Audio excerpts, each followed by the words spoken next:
नमस्कार, मेरे यूट्यूब मंच यूएनएन भारत में आपका स्वागत है।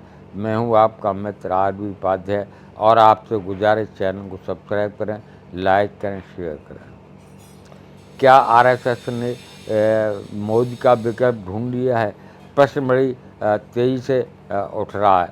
बहुत लोग पूछ रहे हैं क्या आरएसएस ने मोदी का विकल्प ढूंढ लिया है। मोदी जब से हारे हैं, जब से 400 पार का नारा दिया है और वह अचीव नहीं हुआ और अल्पमत में सरकार है, तब से आरएसएस ये चेहरा बदलना चाहती है। अब इस चेहरे पर वोट नहीं मिलता। अभी महाराष्ट्र, हरियाणा, झारखंड में चुनाव हैं। इन राज्यों में अगर आशा अनुकूल सफलता नहीं मिली तो और बुरे हाल हो जाएंगे। ऐसे में क्या आशे लगाना है? क्या मोदी इस्तीफा देंगे कि मोदी इस्तीफा देंगे या हटाए जाएंगे? मोदी की ये कौन लेगा? प्रश्न बहुत वाजिब है। लेकिन एक नाम सामने आ रहा है, नितिन गडकरी का। नितिन गडकरी वो नेता हैं जिन पर आरएसएस दाव लगा सकती है। आरएसएस तो उनके पीछे खड़ी है। आरएसएस का पूरा बर्दस्त उन्हें मिला हुआ है। तब क्या मोदी जी मोदी हटेंगे तो नितिन गडकरी प्रधानमंत्री बनेंगे? प्रश्न बहुत बड़ा है, परंतु जल्दी ही उत्तर मिलेगा। जिस तरह नितिन गडकरी ने चिट्ठी लिखकर सरकार की फजीहत की है, उससे तो ये लग रहा है कि आरएसएस मोदी को आगे बढ़ा रहे, मोदी को बाहर करके गडकरी को आगे बढ़ा रही है। वैसे भी महाराष्ट्र इलेक्शन में ये चर्चा का विषय था कि पहला महाराष्ट्रियन पीएम की रेस में है।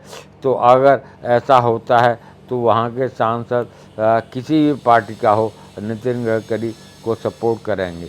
नितिन गडकरी के फेवर में ये है कि वो सबको साथ लेके चलते हैं। उनके संबंध सभी विरोधी दलों के नेताओं से हैं।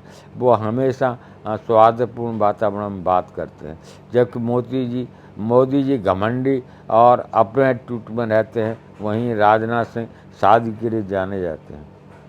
मोदी ने इस्तीफा दे दिया, आरएसएस गडकरी को बनाएगी पीएम, ऐसे कयास लगाया जा रहा है। मोदी सहज इस्तीफा देने वाले नहीं हैं, लेकिन संघ ने भी ठान लिया है कि 75 से ऊपर किसी को बर्दाश्त चांस नहीं दिया जाएगा, चाहे प्रधानमंत्री मोदी हों। इस हिसाब से मोदी के 13 महीने बचते हैं 75 साल होने में। 75 साल बाद वो भी मार्गदर्शक मंडल में चले जाएंगे, जिस तरह मुरली मनोहर जोशी और अडानी चले गए।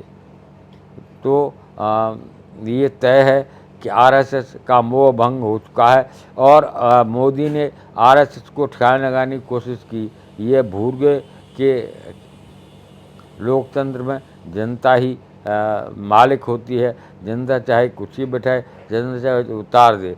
अब जनता ने जवाब दे दिया है कि मोदी को बर्दाश्त नहीं किया जा सकता। उन्हें आईना दिखा दिया 240 सीटें देकर। अल्पमत में सरकार है, बैसाखी सारा सरकार चल रही है नायडू और नीतीश के। अब ये बैसाखी कितने दिन काम करेंगी, ये देखने वाली बात है। क्या नीतीश और नायडू कभी भी अपनी बैसाखी हटा सकते हैं, और जिस दिन बैसाखी हटाएंगे सरकार धड़ाम गिर जाएगी। और आरएसएस इस बात को अच्छी तरह समझता है और जनता के बीच में काम करता है। उसके कार्यकर्ताओं से प्रश्न पूछा जाता है कि मोदी का काम करने का तरीका ठीक नहीं है, और वैसे भी लोग इस चेहरे से उब चुके हैं। एक मीडिया द्वारा छवि बनाई गई थी जो काल्पनिक थी। सभी मीडिया घरानों ने मोदी रात दिन चेहरा टीवी पर दिखाते रहे और एक छवि बनाई। वो छवि झूठी थी और इसीलिए टूट गई। जनता ने जवाब दे दिया। मोदी ने जहाँ जहाँ रैली की, ज़्यादातर जगह हारे हैं। अब ये चेहरा पसंद नहीं करते लोग उब चुके हैं या इनकी नीतियों से आगे जा चुके हैं। ये कहते कुछ और है, झूठ बोलते हैं। लाड़के से भी झूठ बोलते हैं।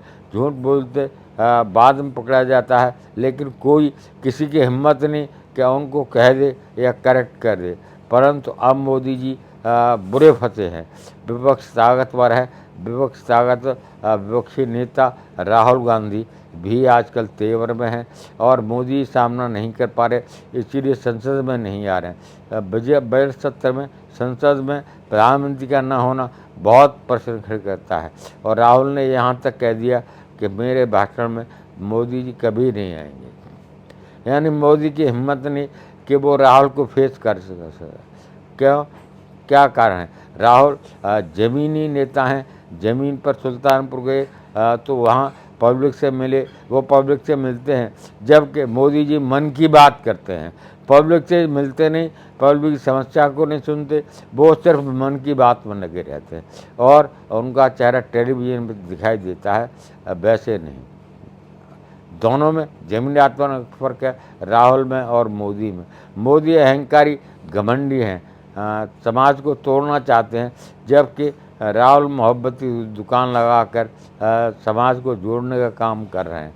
और पहली बार कहते थे विपक्षी और जो प्रश्न उठाते थे कि विपक्ष का चेहरा नहीं, अब विपक्ष का चेहरा है, वो मजबूत चेहरा है राहुल गांधी। और राहुल गांधी दलितों की, पीड़ितों की, किसानों की, छात्रों की बात करते हैं, जब प्रधानमंत्री के नाम पर बेरोजगारी शब्द नहीं आता, महंगाई नहीं आती।